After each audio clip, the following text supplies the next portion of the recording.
Hi, we're here with Pastor Darrell Scott. Pastor, thanks so much for coming on. Thanks for having me. Now, I understand you'll be speaking on the floor Wednesday night. Can you give us a sneak peek of what you'll be talking about? Well, Wednesday night, the theme is Make America First Again. You know, it's a different theme for every night of the convention. And so I'll be speaking at 9:10, my hit is scheduled. And, you know, I've spoken for Donald Trump on a number of different occasions. And so I'm probably going to utilize different components from different speeches. But I'll be speaking of, I'll be giving my thoughts and my recommendation for him as a candidate. And then I'll also be sharing a little bit about America's position on the world stage. Now, as we saw today on the convention floor, not everyone is convinced that Donald Trump should be the nominee. What are you going to try to do to convince people?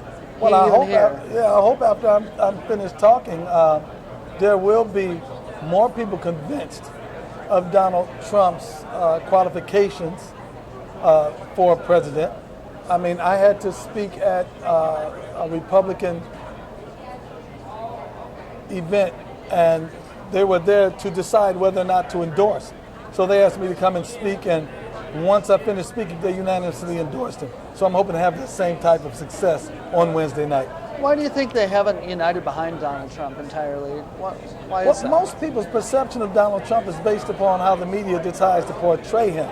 I really believe, and I've said it a number of times, I believe Donald Trump is judged through a different lens than other candidates are judged through. He's weighed in a different set of balances than the other candidates are. So as a result, a lot of people have opinions about Donald Trump. They'll think that Donald Trump is a misogynist. They'll think that Donald Trump is a racist. They'll think that Donald Trump is a xenophobe based upon sound bites or based upon what I believe to be unbalanced portrayals of him. But I know him. I've known him for quite some time. I know he's not a racist. I know he's not a xenophobe. I know he's not a misogynist. And I just would love to be able to convince everyone of that. I think he's a great leader. He's an excellent CEO, and I think he'll do an outstanding job as President of the United States. I think he'll work harder than any other candidate, and I really do believe, in fact, I know for a fact, Donald Trump is very image conscious. He's very concerned about his brand and about his appearance. He has a great deal of self-esteem.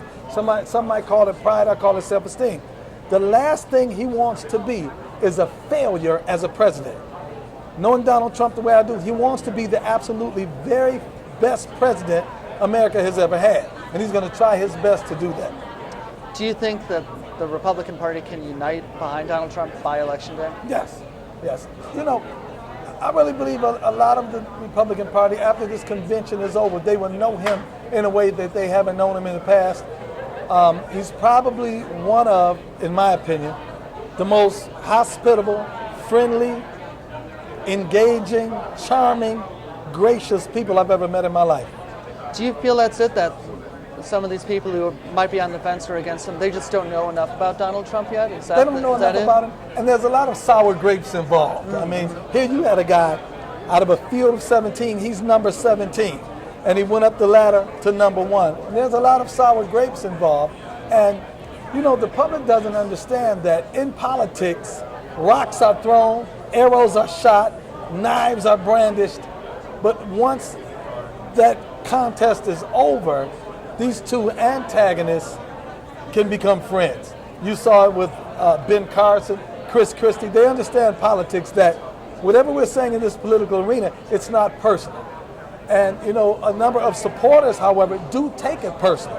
A number of Cruz supporters still don't like some of the things Donald Trump said about Ted Cruz. A number of the Carson supporters, a number of the other supporters do not like what was said against their candidate, while their candidate has no problem with it because he knows it's not personal, it's politics. Right. Great. Well, Pastor Scott, thank you so much for being Thanks here. for having me, man. Thank you. God bless you. Thank you. You too.